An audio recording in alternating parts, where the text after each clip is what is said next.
پیارا رمضان میں پیارا اسلام، اور ہمارے ساتھ موجود ہیں مفتی نور رحمانی اور ہمارے احمد رضا بھائی. اور آج کے دن کی مناسبت سے اگر آپ کچھ بتائیں ہمیں. جی نحمد و نصلی علی رسول اس کے فتح مت نحمد و نصلی علی رسول الکریم. اما بعد فاعوذ باللہ من الشیطان الرجیم. بسم اللہ الرحمن الرحیم. تمام تعریفیں اللہ سبحانہ و تعالیٰ کے لیے، اور درود و سلام اللہ کے رسول، ہم سب کے آقا، ہم سب کے مولا تاجدار مدینہ حضور محمد مصطفیٰ صلی اللہ علیہ وسلم. ایک اور شخص تھے، وہ تھے ابو جہل کے بیٹے، ان کا نام اکرمہ.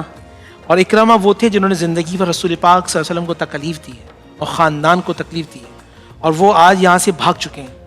اور ان کی بیوی آئی ہے ام حکیم نبی اسلام کی بارگاہ میں کہ یا رسول اللہ، جب آپ نے سب کو معاف کر دیا تو کیا اکرامہ کو بھی معافی مل سکتی ہے؟ اور رحمت للعالمین جو جن کا وصف ہی معاف کرنا ہے، آپ نے فرمایا ہاں میں نے معاف کر دیا. وہ جب وہ گئی تو اکرامہ کو یقین نہیں آیا. انہوں نے کہا میری تو معافی نہیں ہو سکتی. اللہ اکبر. کبھی واپس آئی رسول پاک کے پاس، حضور نے کہا میں نے معاف فرما دیا. یا رسول اللہ کوئی دلیل دیجیے اس کو تاکہ میں اس کو دکھاؤں. عرب کا دستور تھا، یا تو وہ اپنی تلوار دیتے تھے، یا پھر اپنا بھالا دیتے تھے، یا اپنا نیزہ دیتے تھے. میں قربان جاؤں آمنہ کے لال پر اپنے سر کا امامہ اتار دیا. فرمایا جاؤ یہ اکرامہ کو دے دینا کہ مصطفیٰ نے تمہیں معاف کر دیا. سبحان اللہ سبحان اللہ. اور جب وہ گئی ہے ام حکیم ان کی بیوی، اب یہاں رسول پاک کا انداز کیا ہے؟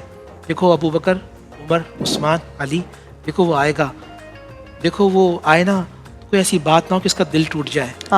دیکھو وہ آ رہا ہے ہمارے پاس، اللہ کی خاطر آ رہا ہے، اس کو معاف کر دینا. کوئی بھی اس کے خلاف کوئی بات نہ کرے، اس کے باپ کا تذکرہ نہیں کرنا، اس کو تکلیف ہوگی. یہ میرے آقا حضور محمد رسول اللہ صلی اللہ علیہ وسلم. اور آج 20 رمضان المبارک ہے. دل میرا بڑا اداس ہے کیونکہ میں نے بتایا جس سال میں رمضان ٹرانسمیشن کرتی ہوں اس سال میں اعتکاف میں نہیں بیٹھ سکتی ہوں. آج تمام لوگ اعتکاف میں بیٹھیں گے، ان سب کو ہماری طرف سے بہت مبارکباد. اپنے ساتھ ساتھ ہمیں بھی دعاؤں میں یاد رکھیے گا. اور اعتکاف کے لیے چند چیزیں مجھے پوچھنی ہے آپ سے. سب سے پہلے تو آپ یہ بتائیے کہ جو اعتکاف ہے اس کے کتنی قسمیں ہوتی ہیں؟ کیونکہ ابھی بیچ میں میں نے یہ کہا تھا کہ میں 12-13 رمضان کو اعتکاف میں بیٹھی تھی، جبکہ میرا وہ جو ہے منت کا اعتکاف تھا جو مجھے کرنا تھا اعتکاف سے پہلے. تو لوگوں نے بڑی میرے اوپر باتیں بنائی کہ یہ کون سا اعتکاف ہوتا ہے جو 12-13 رمضان کو ہوتا ہے. تو میں چاہتی ہوں کہ آپ اعتکاف کی قسمیں بتا دیں. بسم اللہ الرحمن. سب سے پہلے فضیلت بیان کرتا ہوں. جی دیکھیں، سب سے پہلے تو یہ سیدنا امام حسین رضی اللہ تعالیٰ عنہ فرماتے ہیں کہ میں نے اپنے نانا حضور محمد رسول اللہ صلی اللہ علیہ وسلم سنا کہ جو شخص اعتکاف میں بیٹھتا ہے، حجتین، اللہ اسے 2 حج اور 2 عمرے کے برابر ثواب عطا فرماتا ہے. اور پھر ایک حدیث ہے کہ جو شخص اعتکاف میں بیٹھتا ہے اللہ اس کا چہرہ جہنم سے 3 خندق دور کر دیتا ہے. حضور نے پوچھا جانتے ہو خندق کتنی دور ہے، کتنا وسعت ہے اس میں؟ زمین اور آسمان کے برابر جو گہرائی ہے، ایک خندق اتنی بڑی ہے، اتنا چہرہ بندے کا جہنم سے دور ہو جاتا ہے. 3 اس کی قسمیں ہیں.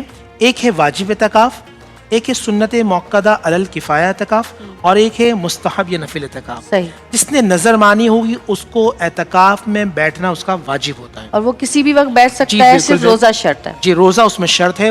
اگر رمضان کے بعد جسے مثال کے طور پہ کچھ لوگ کر لیا، بہتر تو یہ رمضان میں شروع کرے، رمضان کے بعد بھی وہ بیٹھ سکتا ہے لیکن اس کی روزہ شرط ہے. اچھا، دوسری بات یہ ہے سنت موقدہ علی الکفایہ. نبی علیہ الصلوۃ والسلام نے پہلے عشرے میں بھی بیٹھے ہیں، دوسرے عشرے میں بھی بیٹھے ہیں، اور تیسرے عشرے میں بیٹھے ہیں. اور نبی علیہ السلام نے تیسرے عشرے کو مخصوص فرما دیا تھا کیونکہ تیسرے عشرے میں لیلۃ القدر ہوتی ہے. اور جو شخص لیلۃ القدر کو پا لیتا ہے، اسے ایک سجدہ اگر وہ کر رہا ہے تو اللہ اسے 84 سال کے برابر ثواب عطا فرماتا ہے، اور 30,000 مہینوں کا ثواب وہ بندہ پا جاتا ہے. دوسرا یہ کہ آسمان سے فرشتے اسے اللہ کا سلام کہتے ہیں، اور جس سے مصافحہ کر لیں اس کی بخشش و مغفرت ہو جاتی ہے. سبحان اللہ سبحان اللہ. اب میں خیال سے خلاصہ شروع کرتے ہیں. جی جی.